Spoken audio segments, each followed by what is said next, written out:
ఈ భూమండలంలో ఒకేసారి 7 బాణాలు ప్రయోగించగల వీరుడు ఏకలవ్య. కర్ణుడు ఒకేసారి 3 బాణాలు, అర్జునుడు ఒకేసారి 5 బాణాలు ప్రయోగించగలరు. అలాంటి కర్ణ, అర్జునులను మించిన గొప్ప యోధుడు ఏకలవ్యుడు. గురువు విద్య నేర్పకపోయినా తనకు తానుగా విద్య నేర్చుకున్న గొప్ప విలుకాడు ఏకలవ్యుడు. చరిత్రలో ఏ శిష్యుడు ఇవ్వని గురుదక్షిణ ఇచ్చిన గొప్ప శిష్యుడిగా నిలిచినవాడు ఏకలవ్యుడు. ద్రోణాచార్యుడు కోరాడని తన బొటన వ్రేలిని సైతం కోసి ఇచ్చిన గొప్ప విద్యార్థి ఏకలవ్యుడు. అంతెందుకు, మహాభారతంలో గొప్ప యోధులుగా పేరొందిన కర్ణుడు అర్జునుడికి సైతం ఎక్కడా గుడి కట్టలేదు. కాని ఏకలవ్యుడికి మాత్రం గుడి కట్టారంటేనే మనం అర్థం చేసుకోవచ్చు ఏకలవ్యుడు ఎంత గొప్పవాడోనని. చివరకు కర్ణాటక, మధ్యప్రదేశ్, హర్యానా, రాజస్థాన్ వంటి రాష్ట్ర ప్రభుత్వాలు క్రీడలలో అత్యుత్తమ ప్రతిభ కనబరిచిన విద్యార్థులకు ఏకలవ్య అవార్డు ఇస్తున్నారంటే ఏకలవ్యుడి విలువిద్యా ప్రదర్శన ఎలా ఉంటుందో మనం అర్థం చేసుకోవాలి.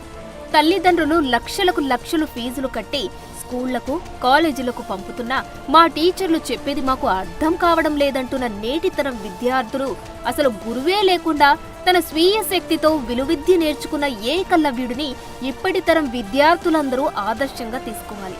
అంతటి గొప్పవాడైన ఏకలవ్యుని చరిత్ర గురించి ఇప్పుడు తెలుసుకుందాం. ఏకలవ్యుడు యాదవ కుటుంబంలో జన్మించాడు. ఇతని తండ్రి దేవశ్రవుడు. శ్రీకృష్ణుని తండ్రి వసుదేవునికి దేవశ్రవుడు 3వ తమ్ముడు. కాబట్టి ఏకలవ్యుడు శ్రీకృష్ణునికి సోదరుడు అవుతాడు. చిన్నప్పుడు ఏకలవ్యుడికి దేవశ్రవుడు పెట్టిన పేరు శత్రుఘ్నుడు. అయితే శత్రుఘ్నుడు పుట్టిన సమయంలో తోడేళ్లు ఆ రాత్రంతా ఏడవడం వినిపించింది. అలాగే రక్త వర్షం కురుస్తుంది. దాంతో ఆ రాజ్యంలోని కులగురువులు ఇది చెడు శకునమని మొత్తం కుటుంబాన్ని సర్వనాశనం చేయడానికి ఈ పిల్లవాడు కారణమవుతాడు, కాబట్టి మీరు ఈ శిశువును విడిచిపెట్టండి అని సలహా ఇస్తారు. దాంతో శత్రుఘ్నుడిని అతని తండ్రి దేవశ్రవుడు అడవిలో విడిచిపెడతాడు. అక్కడ నిషాద వంశానికి అధిపతి అయిన హిరణ్యధ్వనుడు ఈ బిడ్డను చూసి తనకు పిల్లలు లేకపోవడంతో ఆ దేవుడే కరుణించి ఈ పిల్లాడిని తనకు ప్రసాదించాడని భావించి ఆ పిల్లవాడిని ఇంటికి తీసుకెళ్తాడు. హిరణ్యధ్వనుడి భార్య శృతదేవ ఆ దంపతులు ఇద్దరు ఆ బాలుడికి ఏకలవ్య అని పేరు పెట్టి తమ కన్న బిడ్డలా పెంచసాగారు. హిరణ్యధ్వనుడు అడవిలో నివసించే గిరిజన గూడానికి అధిపతి, బోయ కులానికి చెందినవాడు. వీరు అడవులలో ఏ సాధు జంతువు కనబడినా బాణంతో కొట్టి చంపి దాన్ని కాల్చుకు తినేవారు. దాంతో ఏకలవ్యుడు కూడా చిన్నప్పటి నుండి తండ్రితో పాటు వేటకు వెళ్లేవాడు. హిరణ్యధ్వనుడు తన కొడుకు ఏకలవ్యుడికి విల్లుతో బాణాలు ప్రయోగించి జంతువులను ఎలా వేటాడాలో నేర్పాడు. చిన్న వయసులోనే తను విలువిద్య నైపుణ్యంతో గురి తప్పకుండా బాణాలు వేసి అందరి హృదయాలను గెలుచుకున్నాడు ఏకలవ్యుడు. ఆ తర్వాత హిరణ్యధ్వనుడు శృతదేవలకు వృషాలి అనే ఆడపిల్ల జన్మించింది. తర్వాత కాలంలో వృషాలిని కర్ణుడు పెళ్లి చేసుకుంటాడు. అయితే విలువిద్యలో ఏకలవ్యుడి ప్రతిభా పాఠపాలను గమనించిన అతని తండ్రి హిరణ్యధ్వనుడు ఎలాగైనా తన బిడ్డను గొప్ప యోధుడిగా తయారు చేయాలని భావించాడు. ఆ కాలంలో భరతఖండంలో గొప్ప గురువుగా ఉన్న ద్రోణాచార్యుడు పాండవులకు, కౌరవులకు, అలాగే చాలా మంది రాజకుమారులకు విలువిద్య నేర్పుతున్నాడని విని ఏకలవ్యుడిని కూడా ద్రోణాచార్యుడి వద్ద విలువిద్య నేర్చుకోమని పంపుతాడు. ఎన్నో వ్యయ ప్రయాసాలకు ఓర్చుకొని కొండ కోనలను దాటుకొని ఏకలవ్యుడు ద్రోణుడి ఆశ్రమానికి చేరుకుంటాడు. ద్రోణుడి కాళ్లపై పడి నమస్కరించి తనకు కూడా విద్య నేర్పమని వేడుకుంటాడు. అందుకు ద్రోణుడు నీవెవరవని అడగగా నా తండ్రి హిరణ్యధ్వనుడు నిషాదుడని చెప్పగా నేను రాకుమారులకు మాత్రమే విద్య నేర్పిస్తాను, సూతులకు నేర్పించను అని కుల అహంకారంతో ద్రోణుడు మాట్లాడతాడు. చిన్నబుచ్చుకున్న ఏకలవ్యుడు ఎంత బ్రతిమాలినా ద్రోణుడు కనికరించకుండా ఆశ్రమం బయటకు వెళ్లగొడతాడు. ద్రోణుడి ఈ చర్య ఏకలవ్యుడిలో పట్టుదల మరింత పెంచుతుంది. ఎలాగైనా నేను విలువిద్య నేర్చుకుని ఇంటికి తిరిగి వెళతాను అని గట్టిగా నిశ్చయించుకుని ఆ ఆశ్రమం పక్కన అడవిలో చెట్లపైన ఒక మంచె ఏర్పాటు చేసుకుని ఒంటరిగా జీవించసాగాడు. ప్రతిరోజు ద్రోణాచార్యుడు తన శిష్యులకు చెప్పే విలువిద్య ప్రయోగాలను దూరం నుండి చూస్తూ వాటిని సొంతంగా సాధన చేసేవాడు. ఒకసారి ద్రోణాచార్యుడు తన శిష్యులను తీసుకుని అడవిలోకి వచ్చి అతి శక్తివంతమైన అస్త్రశస్త్రాల ప్రయోగాన్ని నేర్పసాగాడు. దూరంగా చెట్టుచాటు నుండి వాటన్నిటిని గమనించిన ఏకలవ్యుడు ద్రోణుడు తిరిగి తన ఆశ్రమానికి వెళ్లిపోయాక ద్రోణుడు నిలబడ్డ స్థలానికి వెళ్లి అక్కడ మట్టిని కొంత తీసుకొని ఆ మట్టితో ద్రోణాచార్యుని బొమ్మను తయారు చేస్తాడు. ఆ ద్రోణుడి బొమ్మనే తన గురువుగా భావించి అకుంఠిత దీక్షతో అస్త్రశస్త్రాల ప్రయోగం సాధన చేసేవాడు. ఇలా ప్రతిరోజు ద్రోణాచార్యుడు తన శిష్యులకు చెప్పే వాటిని దూరంగా నిలుచుని చూడడం, వాటిని తను నివాసం ఉండే చెట్టు దగ్గరకు వచ్చి సాధన చేయడం ఇలా కొన్ని నెలలు గడిచాయి. ఏకలవ్యుడు అత్యంత నేర్పుగా బాణాలను సంధించే స్థాయికి చేరుకున్నాడు. ఒకరోజు చాలా దీక్షగా సాధన చేసి అతి శక్తివంతమైన అస్త్రాలను ప్రయోగించడానికి మంత్రాలను ఎలా తెలుసుకోవాలో తెలియక తనలో తానే మదన పడసాగాడు. ద్రోణుడి బొమ్మ ఎదురుగా కూర్చొని ధ్యానం చేయసాగాడు. ఏకలవ్యుడి ధ్యానానికి ద్రోణుడి ఆత్మ కరిగినట్టుంది. అందుకే ధ్యానంలో నిమగ్నమైన ఏకలవ్యుడి చెవిలో ద్రోణుడి ఆత్మ శక్తివంతమైన అస్త్రప్రయోగ మంత్రాన్ని ఉపదేశిస్తుంది. కళ్ళు తెరిచి చూసిన ఏకలవ్యుడికి ఎదురుగా ఎవరూ కనబడరు. తనపైన ప్రేమతో తన గురువు ద్రోణుడే ఆత్మరూపంలో వచ్చి మంత్రాన్ని ఉపదేశించాడని భావించి ఆ మంత్రాన్ని అనేకసార్లు ఉచ్చరిస్తూ సాధన చేసి శక్తివంతమైన అస్త్ర ప్రయోగాన్ని దిగ్విజయంగా పూర్తి చేస్తాడు. ఇలా ప్రతినిత్యం ద్రోణుడి బొమ్మ ఎదురుగా కూర్చొని ధ్యానం చేసేవాడు. ద్రోణుడు కూడా రోజుకొకటి చొప్పున శక్తివంతమైన అస్త్ర ప్రయోగ మంత్రాన్ని ఉపదేశించేవాడు. ఇలా కొన్ని రోజులు తిరిగేసరికి ఏకలవ్యుడు అస్త్రశస్త్రాల ప్రయోగంలో ఆరితేరిపోయాడు. విలువిద్యలో తనకు తానే సాటి అన్నట్లుగా మారిపోయాడు. అనుకోకుండా ఒకరోజు ద్రోణాచార్యుడు కదిలే లక్ష్యాలపై ఎలా బాణాలు ప్రయోగించాలో చూపించడానికి తన శిష్యులను తీసుకుని అడవికి వస్తాడు. వారితో పాటు కొన్ని కుక్కలు కూడా అడవికి వస్తాయి. వాటిలో ఒక కుక్క ఏకలవ్యుడు నివాసం ఉండే చెట్టు దగ్గరకు వచ్చి ఏకాగ్రతతో సాధన చేస్తున్న ఏకలవ్యుడిని చూసి అరవసాగింది.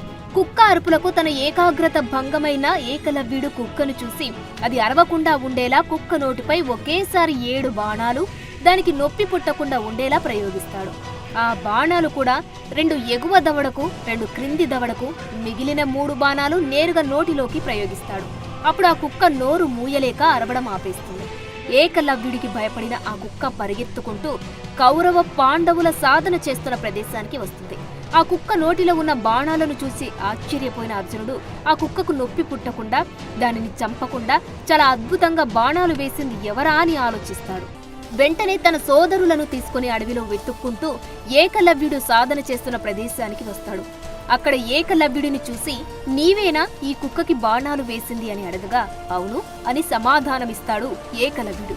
కుక్క చావకుండా అతి నేర్పుగా బాణాలు వేశావు, నీ పేరేంటి, నీకు విద్య నేర్పింది ఎవరు అని అర్జునుడు అడగ్గా నా పేరు ఏకలవ్యుడు, నా గురువు ద్రోణాచార్యుడు, ఆయనే నాకు ఈ విలువిద్య నేర్పాడు అని చెబుతాడు ఏకలవ్యుడు. ద్రోణాచార్యుడి పేరు వినగానే అర్జునుడి ముఖం మాడిపోతుంది. అక్కడ నుండి హుటాహుటిన ద్రోణాచార్యుని వద్దకు చేరుకొని గురువర్య, మీరు నన్ను మోసం చేశారు. ఈ భూమండలంలో నన్ను మించిన విలుకాడు లేకుండా నాకు అన్ని అస్త్రశస్త్రాలు నేర్పిస్తానని మాట ఇచ్చారు. కానీ నాకు పోటీగా మీరు వేరే శిష్యుడిని తయారు చేశారు. నాకు ఇచ్చిన మాట తప్పుతారా అని ద్రోణుడిని నిందిస్తాడు అర్జునుడు. అర్జునుడు వేసిన నిందారోపణకు బాధపడిన ద్రోణుడు అసలు ఏం జరిగింది అని అడగగా అర్జునుడు కుక్క గురించి, దానికి నేర్పుగా బాణాలు వేసిన ఏకలవ్యుడి గురించి చెబుతాడు. అప్పుడు అక్కడ ఉన్న కుక్కని, దాని నోటిలో ఉన్న బాణాలను చూసి ఆశ్చర్యపోయిన ద్రోణుడు ఎంతో గొప్ప విలుకాడైతేనే ఈ విధంగా బాణాలు సంధించగలడు, ఈ ఏకలవ్యుడు ఎవరు, ఇతని అస్త్ర ప్రయోగం నిజంగా అద్భుతం, అనన్య సామాన్యం, నేను ఆశ్రమం బయట వేరే ఏ శిష్యుడికి విద్య నేర్పలేదే అని ఆలోచించి అర్జున, నేను ఒకసారి అతన్ని చూడాలి అని అంటాడు. అప్పుడు అర్జునుడు ద్రోణుడిని వెంట పెట్టుకుని ఏకలవ్యుడి దగ్గరకు తీసుకువస్తాడు. వీళ్ళిద్దరూ వెళ్లేసరికి ఏకలవ్యుడు చాలా ఏకాగ్రతతో విలువిద్య సాధన చేస్తుంటాడు. ఏకలవ్యుడి సాధన చూసిన ద్రోణుడు ఎంతో ముచ్చట పడతాడు. తర్వాత కొంతసేపటికి ద్రోణుడిని చూసిన ఏకలవ్యుడు పరిగెత్తుకుంటూ వచ్చి శిరస్సు వంచి నమస్కరించి ఇన్నాళ్లకు నన్ను కరుణించావా గురుదేవా అని అతిథి మర్యాదలు చేస్తాడు. అతని గురుభక్తికి సంతోషించిన ద్రోణుడు ఏకలవ్య, నీవు ఎవరు అని అడుగుతాడు. ఎందుకంటే అప్పటికే ఏకలవ్యుడిని చూసి కొన్ని సంవత్సరాలు గడవడం మూలంగా ఏకలవ్యుడిని పోల్చుకోలేకపోతాడు ద్రోణుడు. అప్పుడు ఏకలవ్యుడు, గురుదేవా, నేను నిషాద వంశానికి అధిపతి అయిన హిరణ్యధ్వనుడు కుమారుడను, మీ వద్ద విద్య నేర్చుకోవాలని ఒకసారి వచ్చాను. కాని మీరు నాకు విద్య నేర్పనన్నారు. ఎలాగైనా నేను గొప్ప విలుకాడిని కావాలని ఇంటికి కూడా వెళ్లకుండా ఇక్కడే ఈ అడవిలోనే ఉంటూ ప్రతిరోజు మీరు శిష్యులకు బోధించేటప్పుడు దూరం నుండి చూస్తూ సాధన చేసేవాడిని. అంతేకాదు నేను మీ కాలి మట్టితో మీ బొమ్మను తయారు చేశాను అని ఆ బొమ్మను ద్రోణుడికి చూపిస్తాడు. అచ్చు తనలాగే ఉన్న ఆ బొమ్మను చూసిన ద్రోణుడు ఏకలవ్యుడి కళా నైపుణ్యానికి అచ్చరువు పొందుతాడు. అప్పుడు ఏకలవ్యుడు, గురుదేవా, నేను ప్రతినిత్యం మీ బొమ్మ ముందు కూర్చొని ధ్యానం చేసేవాడిని. అప్పుడు మీరు అదృశ్య రూపంలో వచ్చి నా చెవిలో అస్త్రశస్త్ర ప్రయోగ మంత్రాలను చెప్పేవారు. ఆ మంత్రోపాసన సాధన చేసిన నేను ఎన్నో దివ్యాస్త్రాలను సాధించాను అని చెబుతాడు. దాంతో చాలా ఆశ్చర్యానికి గురైతాడు ద్రోణుడు. నిజంగా ఏకలవ్యుడి గురుభక్తి చాలా గొప్పది. నాకు తెలియకుండానే నా ఆత్మ తన శిష్యుడి కోసం పరిగెత్తుకు వెళ్లి అతనికి విలువిద్యను బోధించింది. నిజంగా గురు శిష్యుల సంబంధం చాలా గొప్పది. దానికి కులమతాలు ఉండవు. ఈ ఏకలవ్యుడు శిష్యులలో ప్రథమ స్థానంలో ఉంటాడు అని మనసులో అనుకుంటాడు. తర్వాత తన పక్కనున్న అర్జునుడిని చూస్తాడు. అర్జునుడు కూడా తదేకంగా తననే నిందిస్తున్నట్లు చూడడంతో ఏమి చేయాలో పాలుపోక ఆలోచిస్తుంటాడు. ఈ భూమండలంలో అర్జునుడిని మించిన విలుకాడు లేకుండా అన్ని అస్త్రశస్త్రాలు నేర్పిస్తానని మాట ఇచ్చాను. ఇప్పుడేమో ఏకలవ్యుడు సొంతంగా సాధన చేసి అర్జునుడిని మించిన గొప్ప విలుకాడయ్యాడు. ఏకలవ్యుడు ఇలాగే ఉంటే అతని ముందు అర్జునుడు ఎందుకు పనికిరాడు. ఎలాగైనా ఏకలవ్యుడిని తగ్గించాలి అని మనసులో అనుకుని ఏకలవ్యుడితో ఇలా అంటాడు. ఏకలవ్య, నన్ను నీ గురువుగా భావించావు. నా ప్రతిమ తయారు చేసి పూజించావు. నేను అదృశ్య రూపంలో చెప్పిన మంత్రాలను సాధన చేసి అనేక దివ్యాస్త్రాలను సాధించావు. సంతోషం. కాని గురు శిష్యుల రుణం తీరాలంటే శిష్యుడు గురువుకు ఏదైనా గురుదక్షిణ ఇవ్వాలి అని అంటాడు. అప్పుడు ఏకలవ్యుడు, గురుదేవా, మీరు గురుదక్షిణగా ఏమి కావాలో చెప్పండి. నాకు సాధ్యం కానిది ఏమీ లేదు. మీరు నేర్పిన దివ్యాస్త్రాలతో ఈ విశ్వంలో దేనినైనా గెలిచి మీకు కానుకగా సమర్పిస్తాను అని చెప్పగా, ఏదైనా ఇస్తావా, మాట తప్పవుగా అని ద్రోణుడు అనగా, నా గురువు మీద ఆనా, ఏదైనా కోరుకోండి, చివరకు నా ప్రాణమైన గురువు కోసం సంతోషంగా అర్పిస్తాను అని ఏకలవ్యుడు చెబుతాడు. తన కోసం ప్రాణాలు ఇవ్వడానికి సిద్ధపడ్డ ఏకలవ్యుడి గురుభక్తిని చూసిన ద్రోణుడి హృదయం సంతోషంతో ఉప్పొంగుతుంది. నిజంగా ఏకలవ్యుడు చాలా గొప్పవాడు. తన సొంతంగా విద్య నేర్పకపోయినా నా కోసం తన ప్రాణం ఇస్తానంటున్నాడు.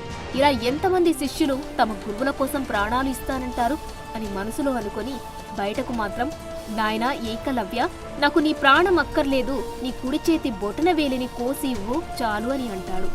ద్రోణుడి కోరిక విన్న అర్జునుడు అలాగే స్తబ్దుగా ఉండిపోతాడు. కుడి చేతి బొటన వ్రేలిని కోసి ఇవ్వడమంటే ఇక ఈ జన్మలో ఏకలవ్యుడు బాణాలు ప్రయోగించలేడు. నాకు ఇచ్చిన మాట నిలబెట్టుకోవడం కోసం ద్రోణుడు ఏకలవ్యుడిని చాలా పెద్ద కోరిక కోరాడు. దీని అంతటికి కారణం తనే అని బాధపడసాగాడు. ద్రోణుడి కోరికను అర్థం చేసుకున్న ఏకలవ్యుడు బాధపడలేదు. తను ఇక ఈ జన్మలో బాణాలు వెయ్యలేకపోయినా కనీసం గురువు అడిగిన గురుదక్షిణను కాదనకుండా ఇచ్చిన శిష్యుడిగా చరిత్రలో నిలిచిపోతే చాలు అని అనుకుని ఒక బాణం తీసుకొని దాని చివర కొనతో తన కుడి చేతి బొటన వేలిని కోసుకొని దానిని సంతోషంగా తన గురువైన ద్రోణుడి పాదాలకు సమర్పిస్తాడు. ఏకలవ్యుడి త్యాగానికి తన కళ్ళ నుండి కన్నీరు కారుతుండగా బాధతో, ఏకలవ్య, నీవు తప్పక ఒక గొప్ప శిష్యుడిగా చరిత్రలో చిరస్థాయిగా నిలిచిపోతావు అని అతన్ని ఆశీర్వదించి అర్జునుడిని తీసుకుని అక్కడి నుండి తన ఆశ్రమానికి వెళ్లిపోతాడు ద్రోణుడు. ఇక తనకు కూడా ఆ అడవితో అనుబంధం తీరిపోయిందని భావించిన ఏకలవ్యుడు తన చేతి గాయానికి ఆకుపసరతో కట్టుకొని కొన్ని రోజుల పాటు ప్రయాణించి తన గూడానికి తిరిగి వెళ్లిపోతాడు. అక్కడ చాలా సంవత్సరాల తర్వాత ఏకలవ్యుడిని చూసిన అతని తల్లిదండ్రులు హిరణ్యధ్వనుడు, శృతదేవలు జరిగిందంతా తమ బిడ్డ ద్వారా తెలుసుకుని బాధపడతారు. తమ బిడ్డ గొప్ప విలుకాడు కాకపోయినా కనీసం ప్రాణాలతో ఉన్నాడు చాల్లి అని అనుకుని తృప్తి పడతారు. ఆ తర్వాత కాలంలో జరాసంధుడు శ్రీకృష్ణుడి మీద పగతో మధురను ముట్టడించాలని ప్రణాళిక చేస్తాడు. అతనికి నైపుణ్యం కలిగిన ఒక విలుకాడి అవసరం ఏర్పడుతుంది. హిరణ్యధ్వనుడికి జరాసంధుడికి పూర్వీకుల నుండి పాత పరిచయం ఉండడంతో ఏకలవ్యుడి గురించి తెలుసుకున్న జరాసంధుడు అతని తన సైన్యాధ్యక్షుడిగా నియమిస్తాడు. ఏకలవ్యుడు కూడా కుడి చేతి బొటన వేలు లేకపోయినా బాణాలను మునుపటిలా వేగంగా వాడిగా కాకపోయినా బాగానే ప్రయోగించేవాడు. జరాసంధుడి సైన్యంలో చాలా మందికి విలువిద్యలు శిక్షణ ఇచ్చిన ఏకలవ్యుడు వారందరినీ గొప్ప యోధులుగా తీర్చిదిద్దాడు. తర్వాత ఒకసారి రుక్మిణిని శ్రీకృష్ణుడు తీసుకొని పారిపోయినప్పుడు జరాసంధుడు, శిశుపాలుడు శ్రీకృష్ణుడితో యుద్ధం చేస్తారు. ఆ యుద్ధంలో ఏకలవ్యుడు కూడా సైన్యాధ్యక్షుడిగా పాల్గొని అనేక మంది యాదవ వీరులను చంపుతాడు. ఆ తర్వాత భీముడి చేతిలో జరాసంధుడు దారుణంగా మరణిస్తాడు. జరాసంధుడి మరణానికి కారణమైన శ్రీకృష్ణుడిపై అలాగే ద్వారకాలో ఉన్న ప్రతి యాదవుడిపై ప్రతీకారం తీర్చుకోవాలని జరాసంధుడి మిత్రులైన పౌండ్రకుడు, కుంతీభోజుడితో సహా యుద్ధానికి వెళతాడు ఏకలవ్యుడు.